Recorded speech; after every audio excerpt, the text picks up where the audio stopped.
I think the more partners you can find, the better, whether Western or from the region or from the East. It doesn't have to be Western. There's a lot of knowledge in non-Western countries as well. But I think, it's important to learn from past mistakes. So I know in Europe, for example, many years ago, there was a lot of tree plantation happening in Eastern Europe, and they tried to create carbon credits from those reforestation projects. But a lot of them were bogus projects, and it resulted in trees being planted and dying after 4 to 5 years, but then people selling those carbon credits on the market and making money from it. But in reality, the trees didn't actually absorb the CO2. So that's an important lesson that Saudi could learn from other regions from the West, like in Europe, to make sure it doesn't make those sorts of mistakes. And I'm sure the partners would be able to help them figure out the best ways of doing this.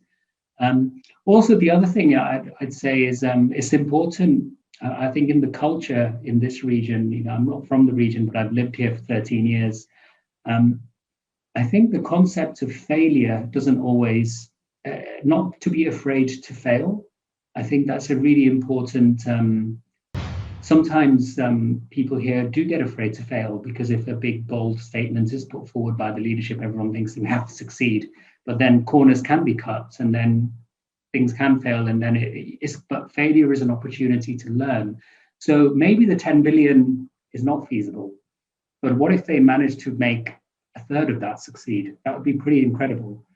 Even that 50% renewable energy by 2030, that's 9 years. That's a huge amount of installation and implementation that they need to do.